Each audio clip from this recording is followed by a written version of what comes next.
Hey, everybody, welcome to the Chris and Dan Show. So glad to have you here with us. We have a very special guest today, Marilee Lloyd. She is an accomplished architect, focusing, I believe, primarily on medical establishments. Marilee, why don't you tell us a little bit about yourself? Hi there. I am an architect and I'm what's called a laboratory planner. So I plan and design spaces for science. So yes, medical, more on the sort of clinical and research side, excuse me, side of things. And I also do teaching laboratories. So where someone might go in college to learn biology or chemistry or any one of the other ologies or histories and their dependent parts. All right, great. I think Dan and I both have experience in those labs. Those are fun labs. They are Uh, fun labs. Absolutely. So, is there a difference in architecture between any of these different types of building and their associated plannings? I mean, if you're to say plot out a like you just described, a lab for a university opposed to a skyscraper, and that's probably a really stupid question, but what are the fundamental differences in architecture? Is there any prerequisite or education requirements to be able to do these different items? Um, in architectural education, there is not a specialization in science facilities. Hmm. There might should be. Um, you're sort of uh, you get out of school, you work for a while, you take the exam, you're an architect, poof.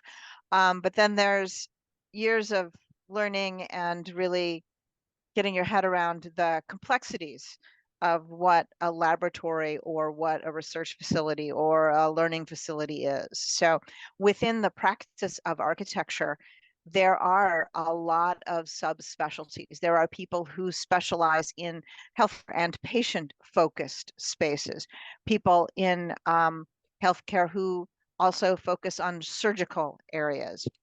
Um, there are architects who specialize in housing, in retail, in all of those different areas. And each of those areas has its own specific way of being designed, and also its own sort of special needs, I guess, and ways that one goes about thinking about them.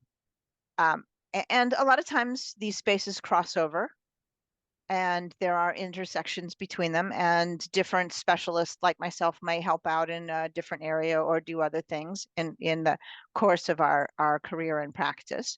I've specialized in laboratory environments. I've been in practice for about 38 years. I've specialized in laboratory environments for maybe 30, a little bit more. So most of that time in those kinds of environments.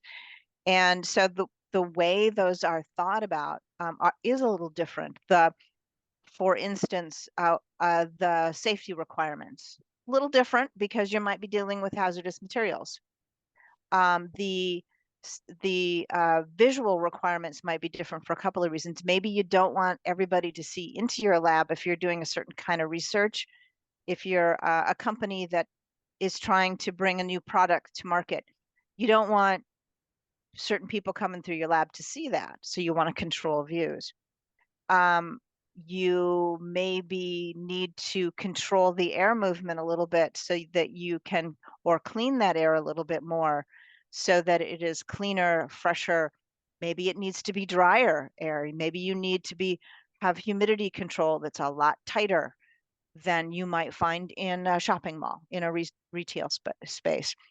Those retail spaces are going to have more requirements for the number of people and how those people are brought into and look at a product that's on the shelf. So there are different requirements for different environments. And I've specialized in research facilities and teaching facilities primarily. So how you, you know, design and the experience of being in a learning laboratory, for instance, where you'd learn biology or something. And then so part of that discussion is, one, what are you teaching? Two, how are you teaching? What is the pedagogy? How are you looking at what you want to convey to your students?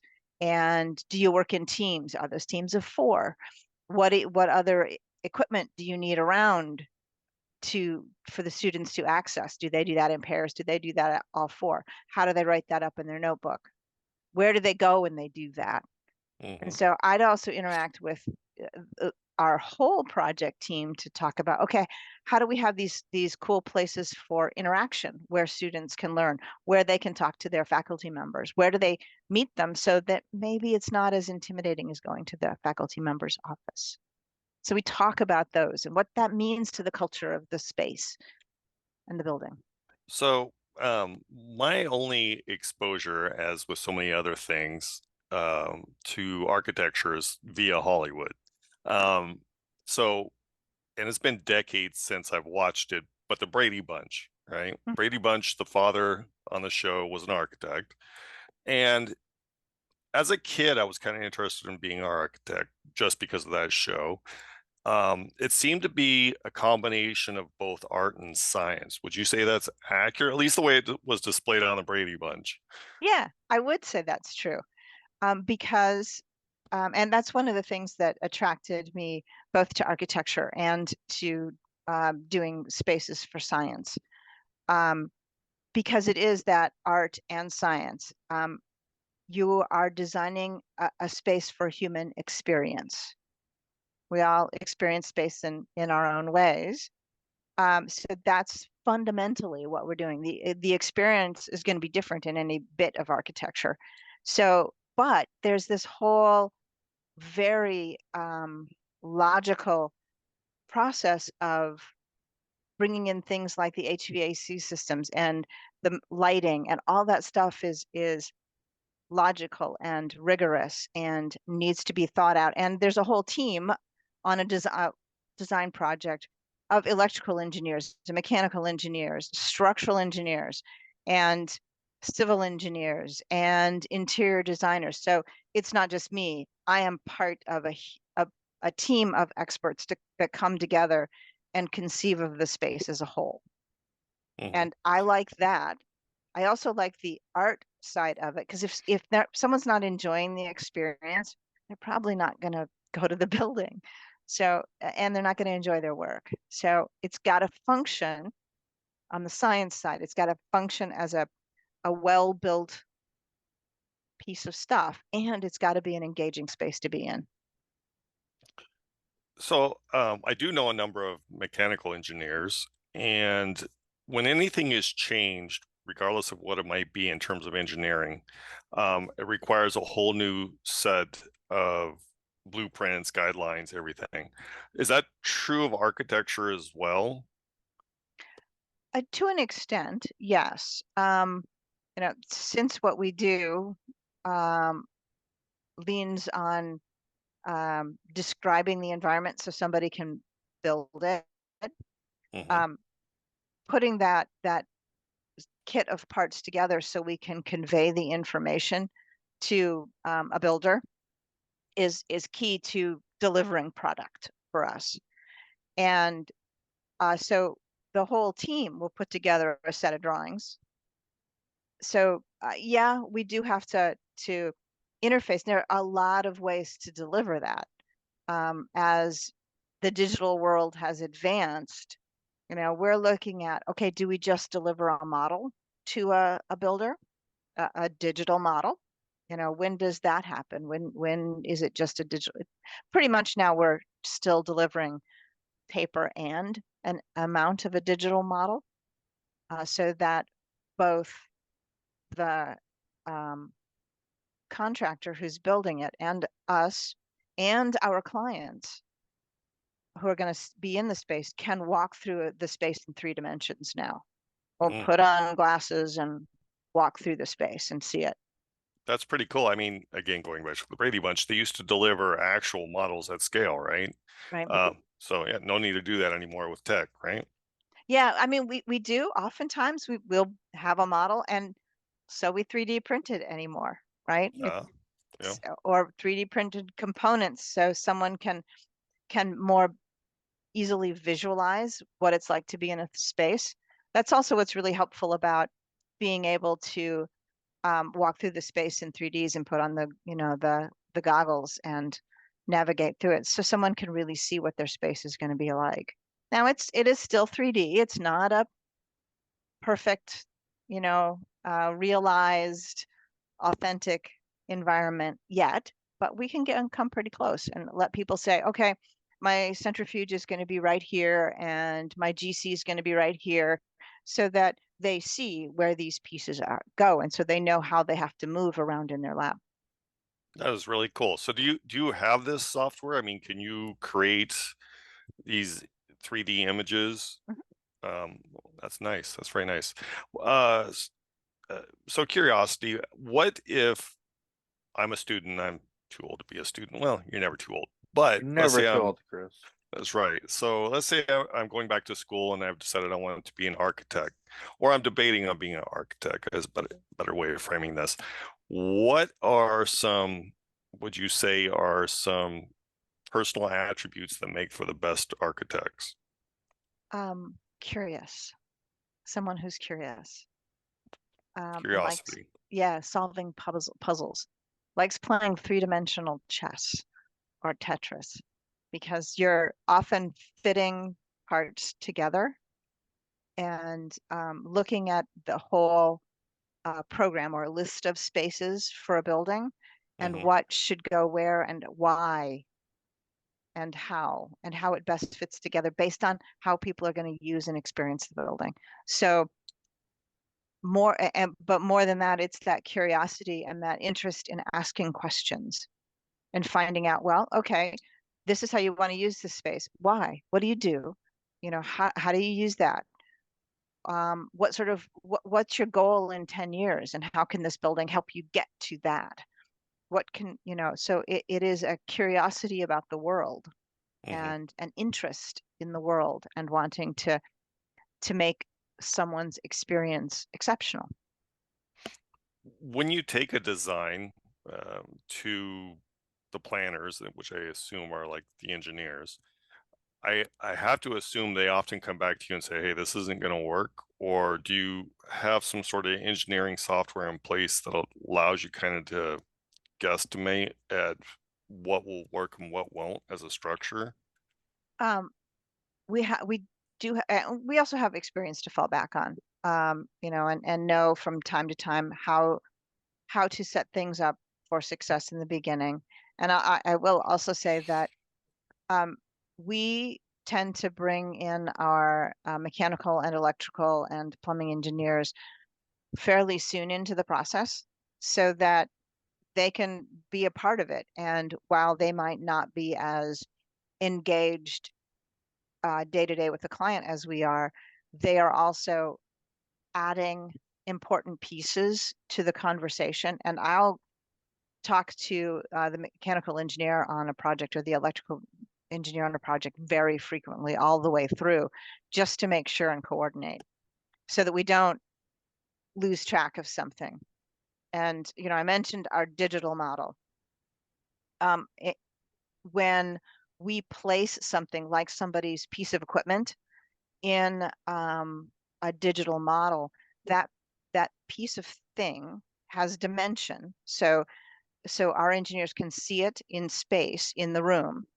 So, and it also indicates what sort of clearances they need around it and how tall it would be.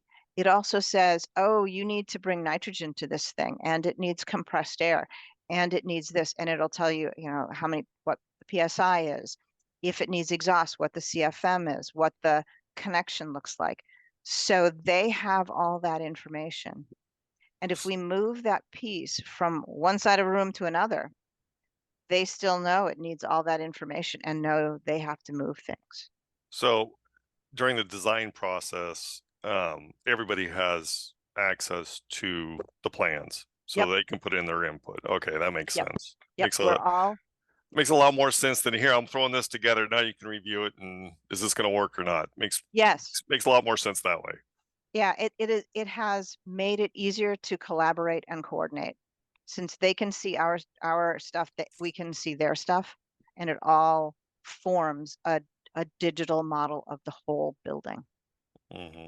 Hmm. and we can see it in real time. I always wondered, Marilee, it's more evident, I think, with homes because there's probably a lot of reasons, but there's more turnover of homes, there's more movement in and out of homes. It's so like when you're in a modern home, it may not be noticeable, but if you give it like 2 or 3 decades, it's clearly outdated. And I always wondered like what it is about that. For example, the childhood home I grew up in. I mean, at the time it seemed fine. Now you look at it and you're like, how the hell did we ever think this was a good design or like aesthetically pleasing?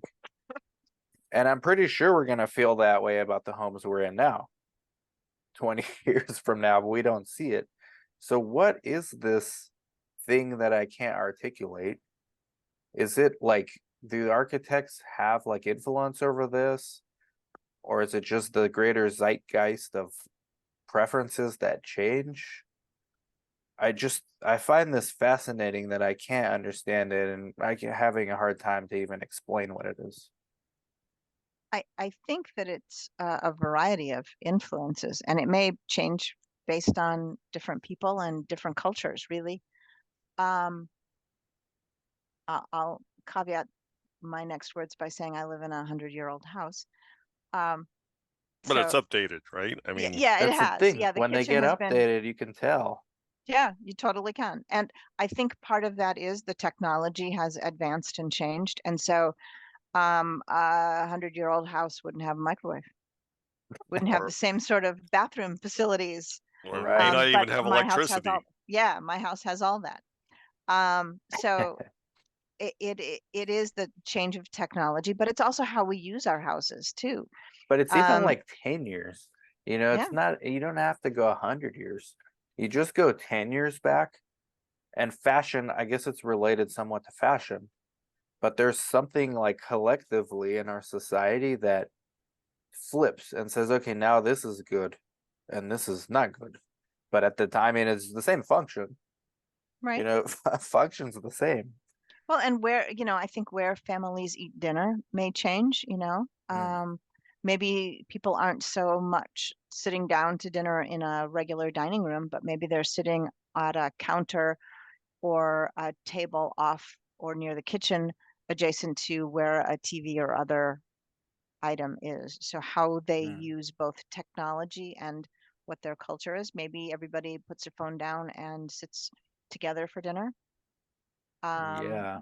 Maybe Yeah, people eat at different times because kids are going to practices or music lessons or to play a sport or Mm. whatever, doing homework. So, how we use our houses is different. And I think that's the true of almost any building. How we use our offices is changing too, Yeah. based on technology, especially with the whole COVID thing. People are really rethinking how that all works. Right. I mean, look at WeWork, Hmm. and they said they were a technology company, but they're really a real estate development company that subleased hundreds of Yeah, office buildings in prime locations and are having issues. But I mean, if you were a time traveler from the 50s and you came to like 2020 and said this is how people are going to work, you would kind of not understand what's going on. Like, why are these people all working in the open like this? Where's the hmm, silos? yeah. How are you keeping people separate? And now that's like a bad thing. You don't want right. silos. But back then it was a good thing. So I Well, just don't get it. WeWorks might be a poor example. I believe they're going bankrupt, right? Well, it'll be a good opportunity for a private equity, I think, because all they have to do Yeah. is renegotiate the leases. Okay. But Fair that's enough. another topic.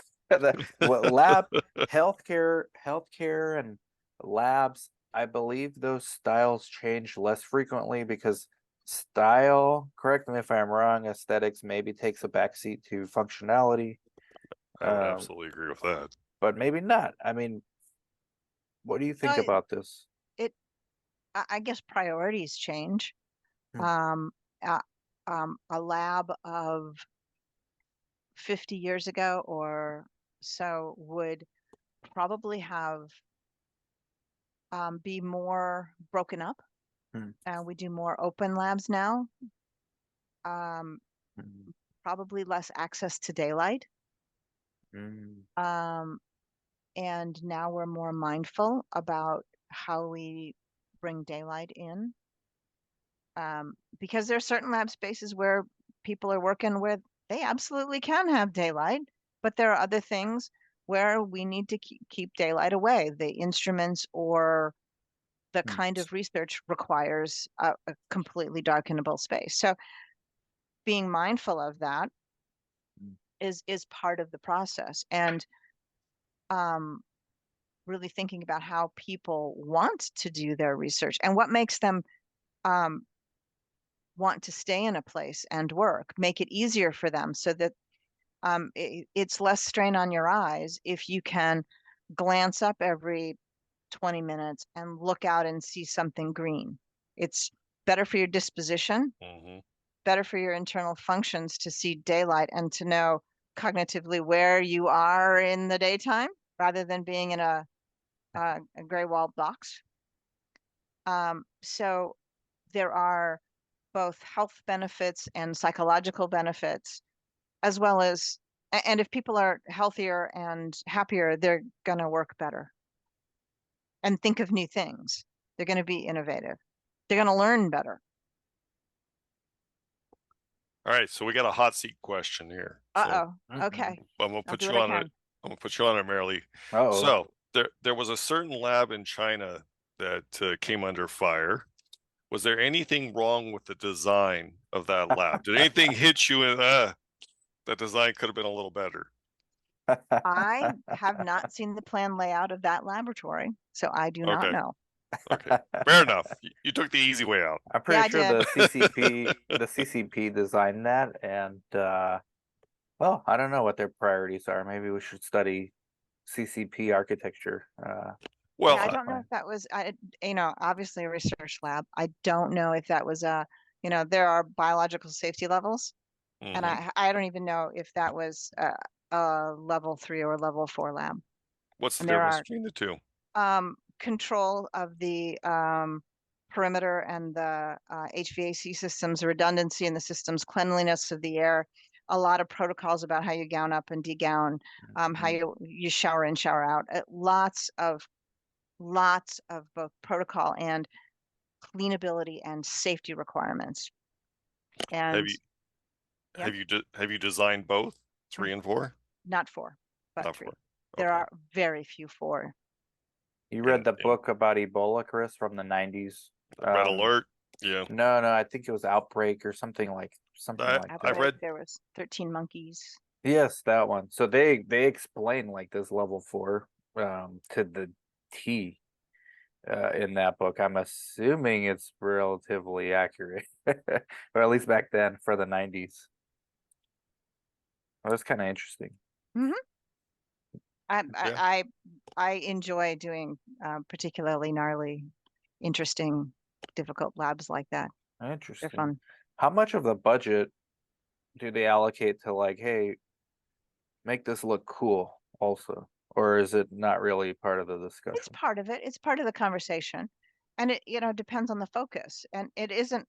Um, People will focus on what can we add to the space to um, help us recruit new people, either students or employees. And if we have, or based on where we are in a city, do we need to have a cafe so that people can get lunch and don't have to get in their car and drive for 20 minutes, have a 5-minute lunch, and then come back? Or do we need to have a grab and go kind of thing? What do we need to do to support them? Is it easier or better for us to have a fitness center in, so that's where you get some of these nice, cool things is, we want people to focus on being able to stay and that this will be a place where they want to be. And so, they will add some of these more interesting spaces and make the spaces more interesting just to make it a better environment for people to be in. Sometimes it's simple things. The unique Um, value prop or competitive advantage, maybe. Mhm. I also wonder how much of this has to do with the owner ego to some extent, like the really cool stuff, like Some of it. man has this natural, I guess, preference for leaving something behind, and you don't want to leave behind like something like everything else. You want to leave like the Sistine Chapel or something that they're going to talk about 1,000 years from now.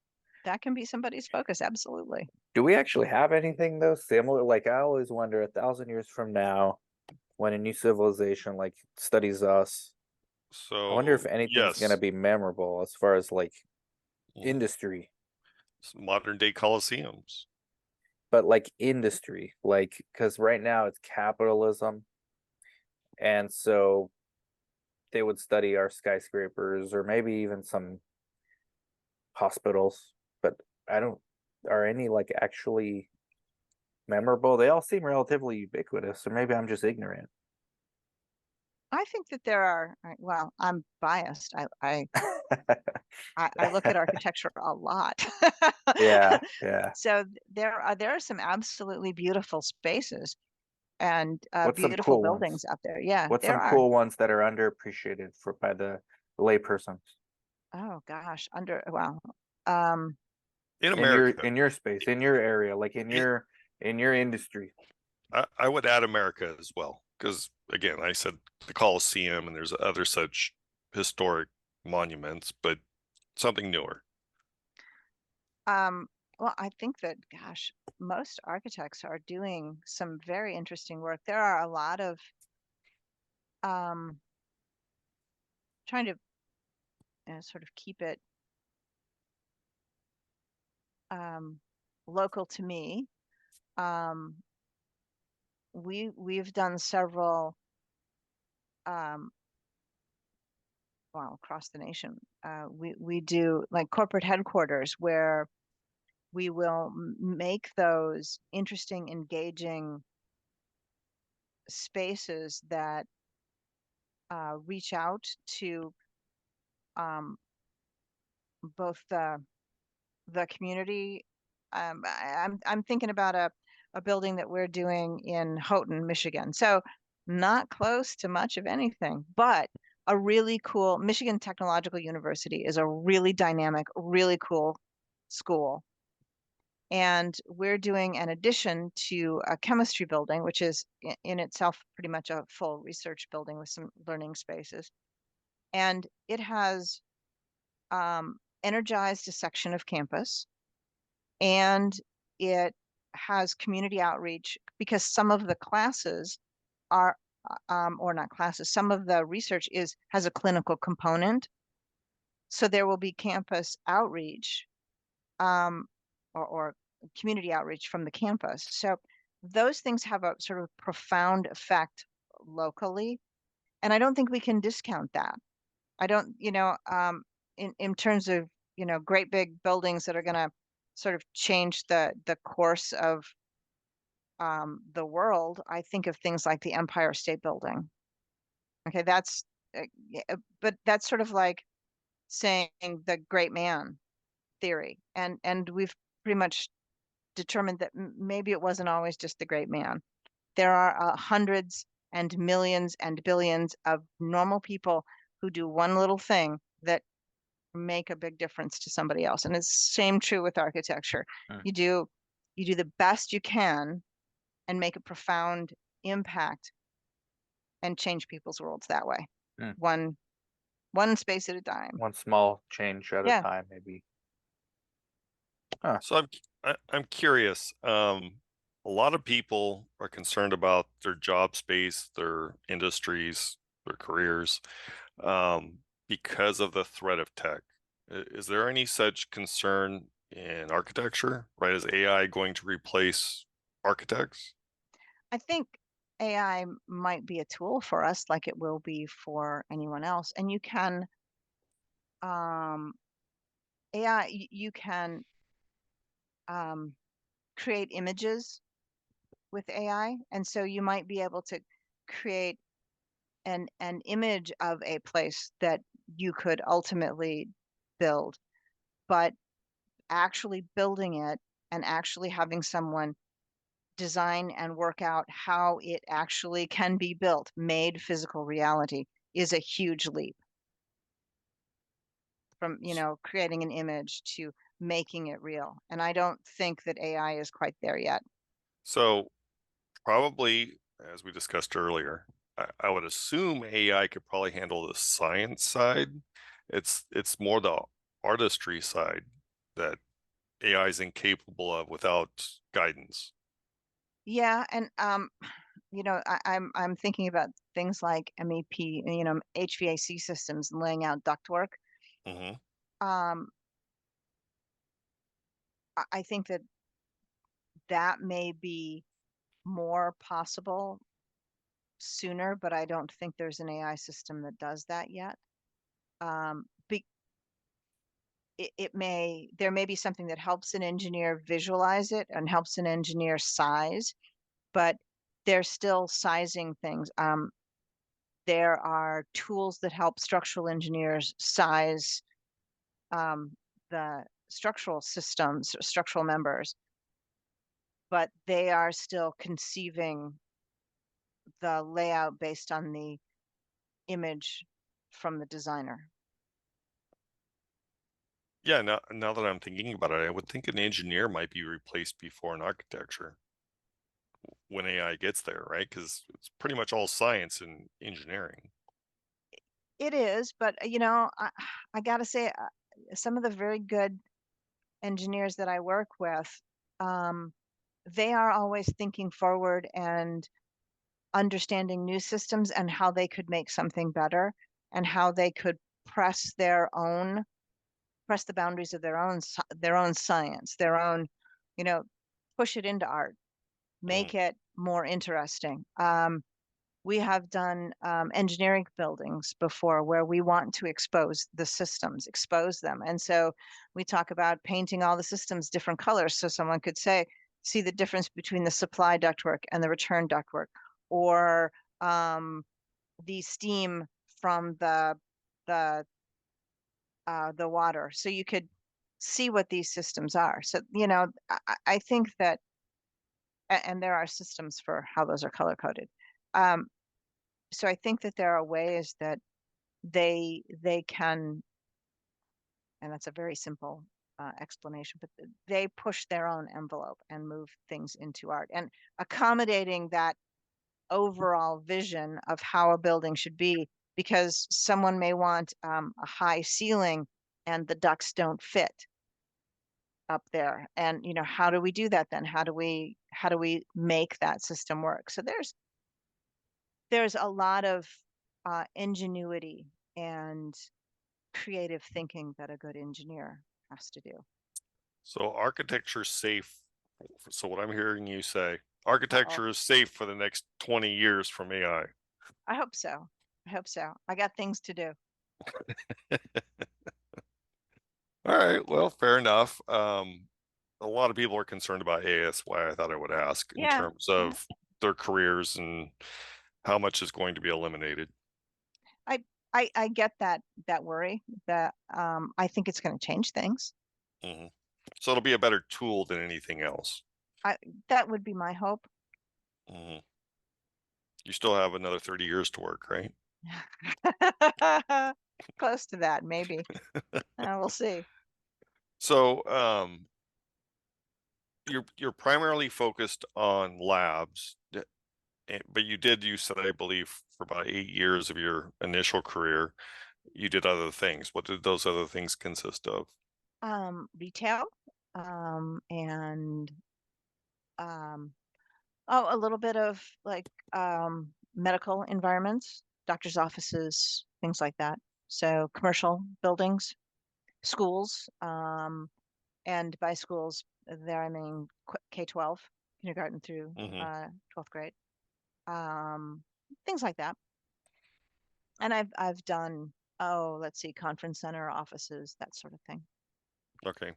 So out of those things that you mentioned, at least just guessing, the most artistic would probably be the schools when designing schools. A little bit more, just probably a little more funding. And then I think all the schools have a little different look to them, Mhm. right? Would you say those are the most artistic of the things you've designed in terms of, because as Dan had pointed out, medicine, for lack of a better word, is fairly rigid. Um, they have to meet certain requirements. Not Mhm. that schools don't, but I think there's a little bit more at your discretion designing. I think there's actually in some uh, research lab environments, depending on the corporate client, you have an opportunity to make the outside, the skin of the building, the experience of the inside, pretty darn dynamic and interesting.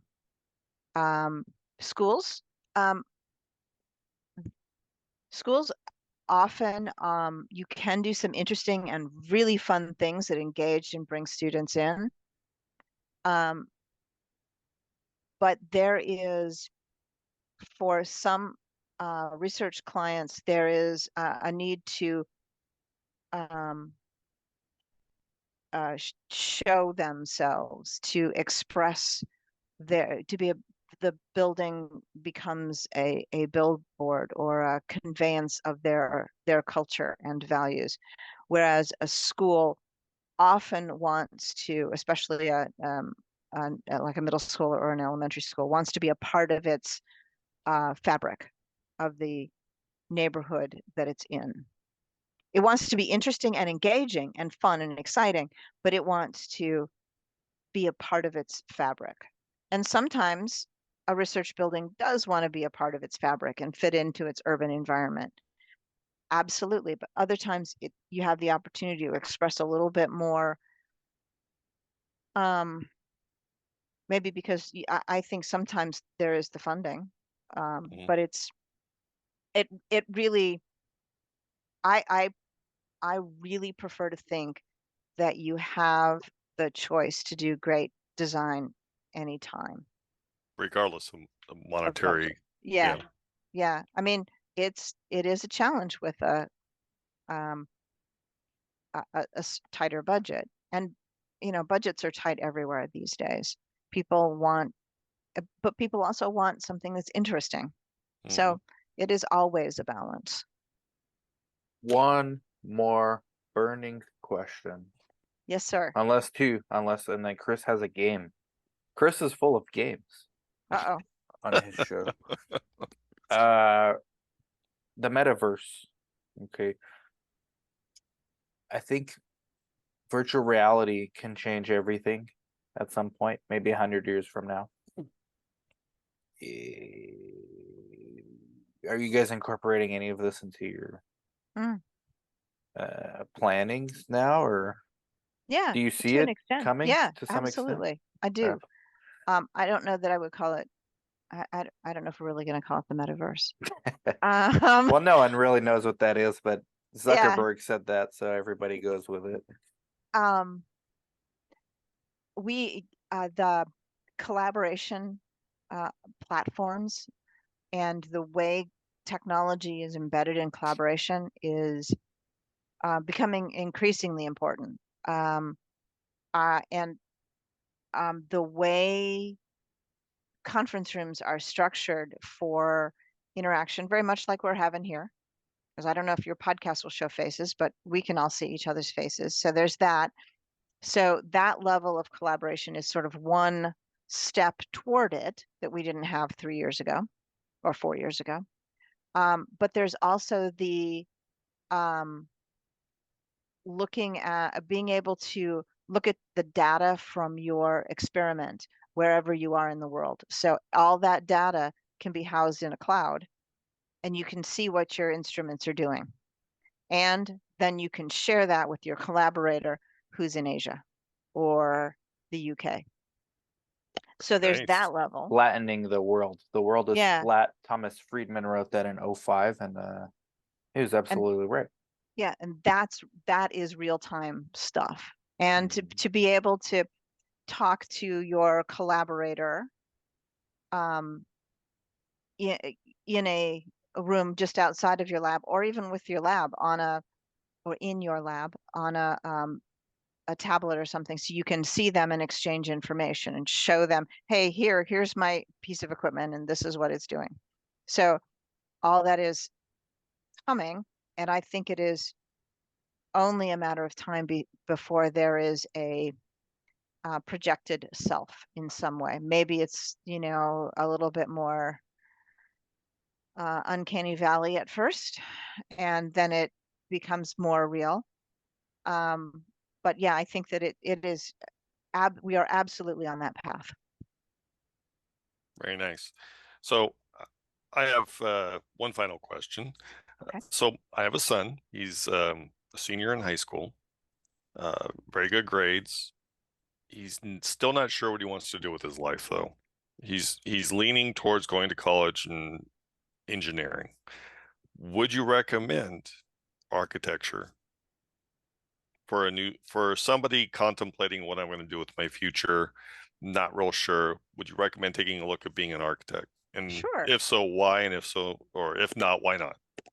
I absolutely think if they are a person who is interested in a creative and deeply collaborative work environment, then yes. If they're curious about their world, yes, I think it's absolutely a great profession. And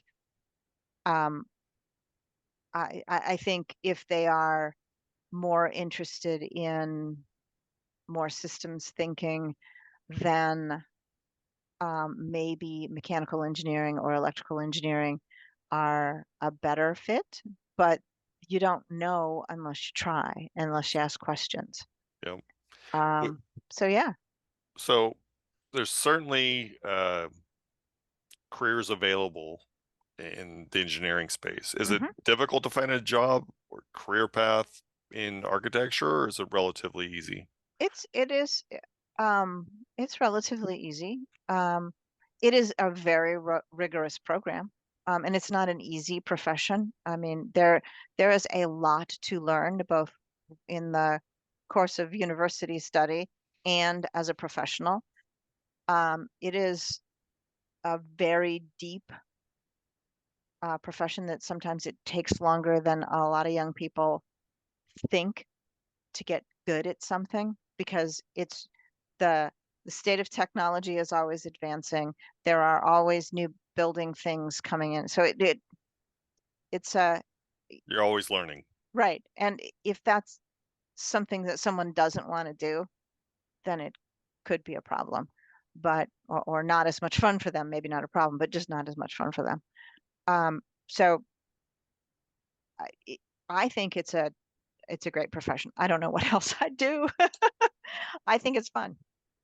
That's awesome. Awesome to have a career you love. You never Mhm. work a day in your life if that's the case. That's right. You know? So, before we get to the game, was there anything that you kind of wanted to pitch or anything? Um, Anything? well, I guess if someone is interested in architecture, that they should reach out to an architect. They should find an architect in their local community, or do some research, find an architecture firm that's doing the sort of buildings that you like, doing the kind of stuff you like. Take a class in high school. Um, so, try to reach out to do that. I'm always willing to talk to anybody who's interested in the profession. So I think that, if you're interested, ask questions. Absolutely. All right, that's great. So, and you're located in Michigan, you said, correct? Yes, I am in Michigan. I'm our national practice leader for lab planning. So I'm kind of all over, but all of our offices, we've got offices across the US. But Okay, I am in Royal Oak, Michigan, there just you go. outside of Detroit. So if you're looking to build a lab or medical office space, We're here. Marilee ACD. is looking for you and waiting on your call. Absolutely. All right, so Marilee, Yes, we're the on to game. the game. On to the Uh-oh. game. I'm So, horrible at games, so here we go. well, it's not like a trivia game or anything. So Good. this is a pretty simple game. So when Dan and I started this channel years ago, what we were doing at the time was just reacting to music videos. The game So is called Guess the Lab Violation in Wuhan. Oh, yeah. Yeah, right. So, all right. So we like to put our podcast guests on the spot and have them give us a song that we're all going to watch together. Something that you like, right? Something top of mind that you really like that you would expect Dan and I probably haven't seen or heard of. Oh boy. Everybody likes music of some Yeah. sort. Yeah. Trying to one of my Everyone? Yeah. favorites is Low Spark of the High Heeled Boys. Okay, never heard of it, so Wait, we're hold on. already This on sounds track. half Spanish here. Los Bark, Of the High Heeled Boys. Los Bark. Like- Spark. Oh, Little Spark. Low. Oh, Spark. Low Spark. Okay, sorry, I'm in a border town, so everyone speaks Spanglish. Yeah, he's hearing Los, like Low, the, Sp- Low Spark. Low Spark Of of the- a high-heeled boy. of- Traffic. Yes, Traffic. Got it. AI is amazing. It tell me exactly what There I'm you looking go. for. Wait a minute. This shit's 11 minutes. I'm sorry. Yeah. Okay. Choose again, Marilyn. They have a do they have a It starts really slow and builds. I mean, should I just cut halfway through, or we're You can do missing like the whole thing by skipping? you don't have to do the whole thing at all. Come in Okay. about 2 minutes, 3 minutes, and we'll listen to a few minutes. Okay. Is this an architect's favorite like theme song, or it built on No. itself, so it's a perfect architect song. It sounds like. it Yeah. sounds like it's very layered and structured and might be a blueprint for another song. Why is this not letting me share my screen? This is nice. I don't know. You're the host. Yeah, but the internet here kind of sucks today. Hold on. Do.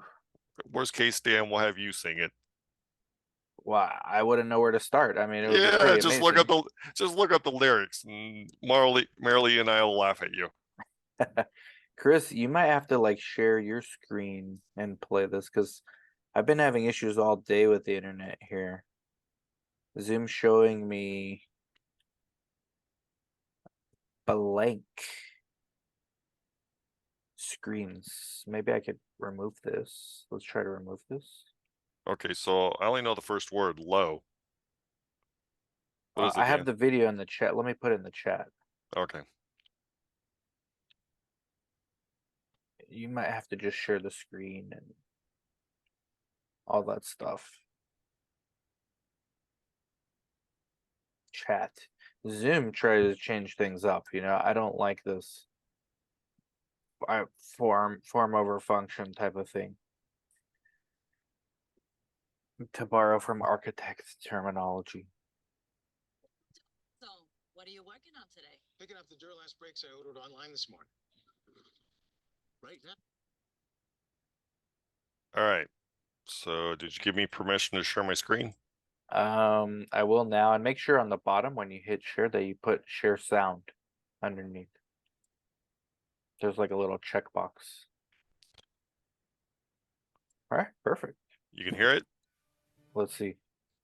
She said started around there. Yeah. Yeah.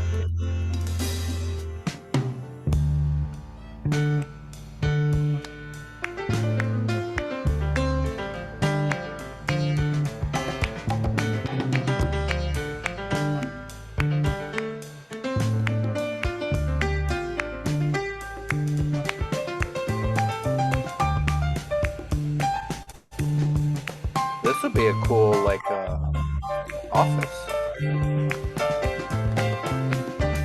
This would be a great office. You have like a Yeah. checkered floor, a marble wall.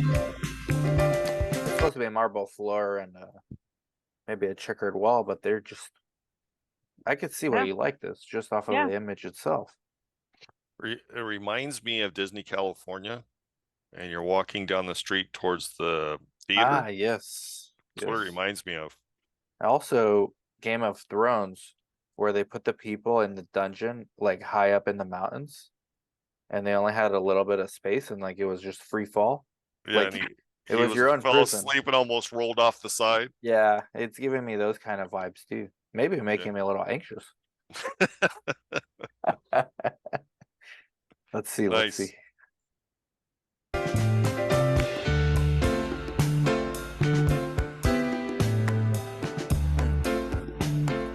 Look at Very the- instrumental. Yeah, If you had just a minute. So I'm hearing great sounds like lyrics. a, about to come up. a piano and a bongo. That's all I'm catching so far.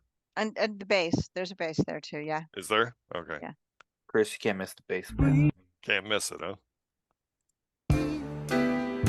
And they granted you one final wish. Would you ask for something like another chance?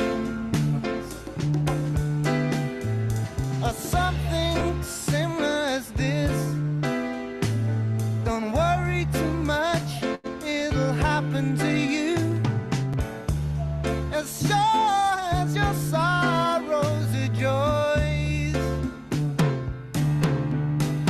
And the thing that disturbs you is only the sound of the love spark of high heel boys.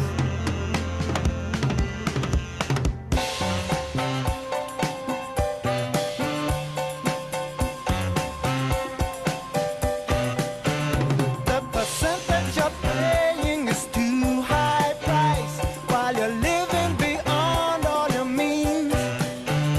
And the man in the suit has just bought a new car from the properties made on your greens.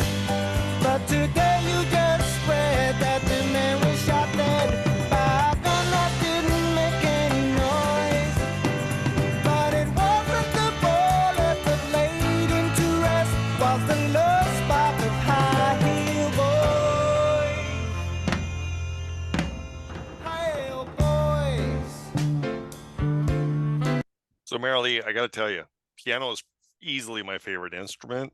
And I think you've won just by the piano alone. Just Yeah, by the I- piano alone. I love this piece of music. I really do. Yeah, it's very catchy. Honestly, at the initial onset, I wasn't sure I was gonna care for it, but I like it now. It's very good. Thank Very, you. I'm very glad you like catchy. it. Yeah. Yeah, Care if we finish it out? it's fine with me. Okay. I will listen to it. It's got a few more minutes, so. Oh yeah, absolutely. It's good. I'm good. I'm here.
This would be like incredible music for the elevators of the building of the lab too. Like There you this, go. this feels like just chill. Like you can just think. This is music to help you think. It would be great. It'd be great for you, Dan, in your hyperactivity.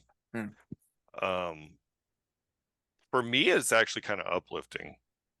For me, it's just focus. Like I put this on Yeah. and I can just bang through like 1,000 emails and then be at inbox 0. There you go. If I could So- ever get there. Also, good hold music too. Like your call is very important to us. A representative will be with you shortly, and then. If you anticipate they'll be on hold for at least 10 minutes, great. 11:41. Yeah, it's a long piece. So this is by Traffic. The name of the Mhm. song is The Low Spark of High Heeled Boys. I like it. I've never heard of Traffic. Have you other heard than of Steve, on the Steve Winwood? 91. Yeah. Steve Winwood, he's the lead singer.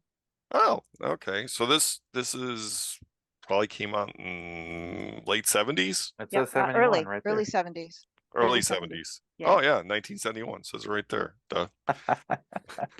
Oh, This yeah. is good. I like this. All right, we'll finish it out.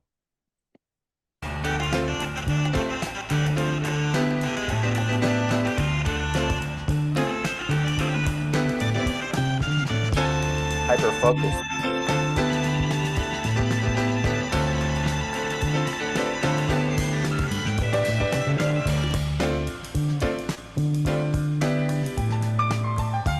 I feel like I could bump this in my TRX too, and I'm jumping over like dunes. Like just in the TRX, in the Hellcat. Boom. I don't know. I don't know, Dan. Something about piano and TRX don't go together. Proceed. Just Sorry. saying. Yeah.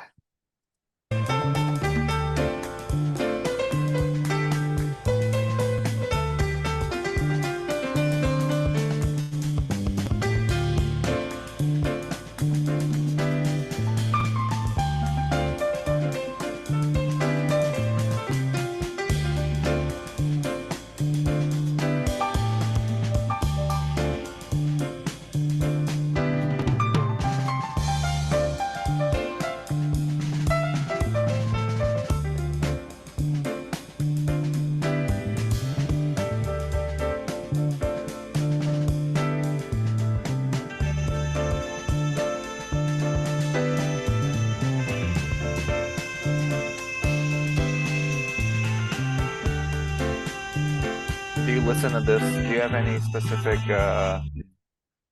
Mary Lee, any specific places where you would listen to this? The car or the I feel like this would be good for like a Cadillac or a Lincoln. I have listened to this. I listened to this a lot while I was in school. I think our conversation about school and architecture made me think about being in school. Although I was in school in the 80s, not the 70s.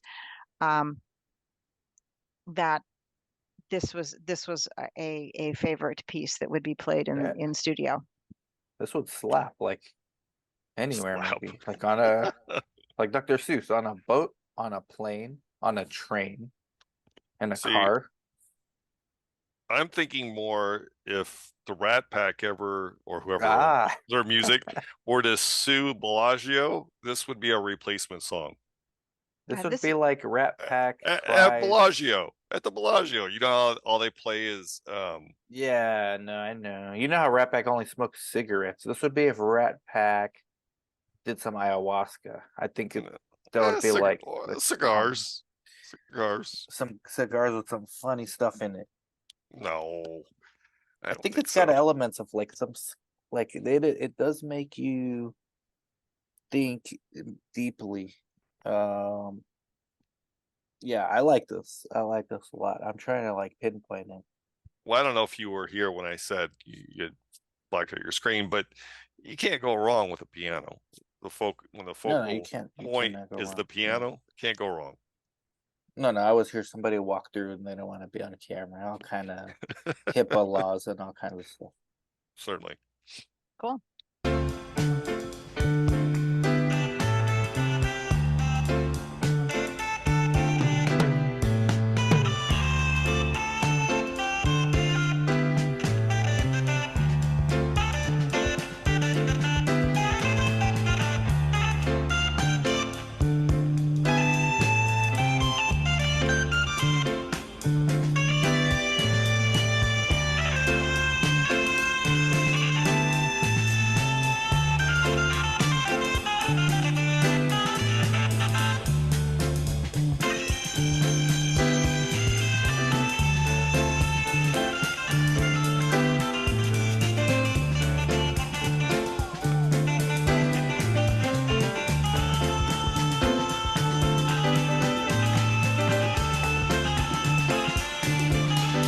guy's going crazy right there.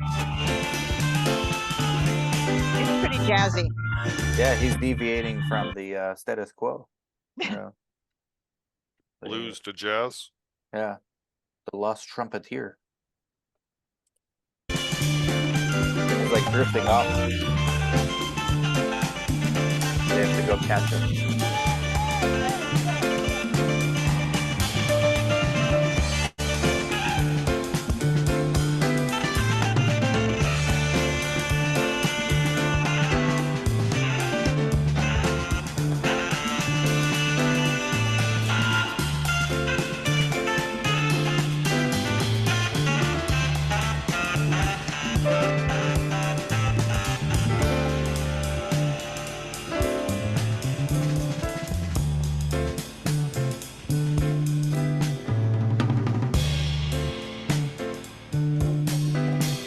If I gave you everything that I own and asked for nothing in return, would you do the same for me as I would for you? Reciprocity. As is above, so is below. Take me for a ride and strip me of everything, including my pride. But spirit is something that no one destroys. And the sound that I'm hearing is only the sound of the love spotlight, dear boy.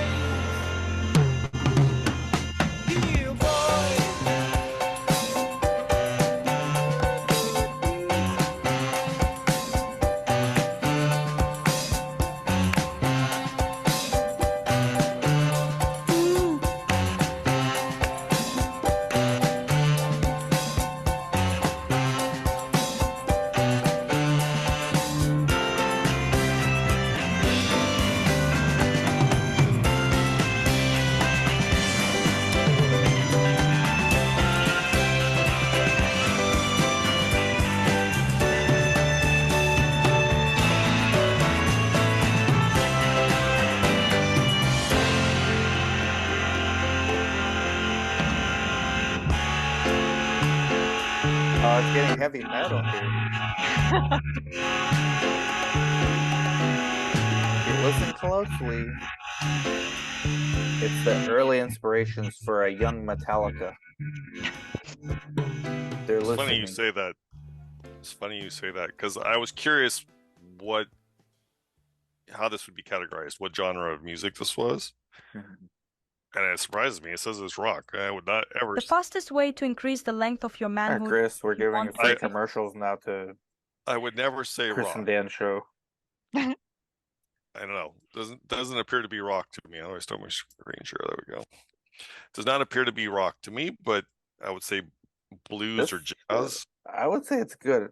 It's probably the longest reaction we've ever done, but it's Sorry about that. surprisingly good. No, We've done other long ones too, Dan. We've done long. This is surprisingly very good, actually. I could listen to it in the car, probably in the TRX, dude. When you want to like slow down, maybe in Mhm. eco mode, like green mode, Hmm. Yeah, sure. not a Hellcat mode, but green mode. You gotta be like smooth with this one. This is like smooth. Yeah, no, this is very good.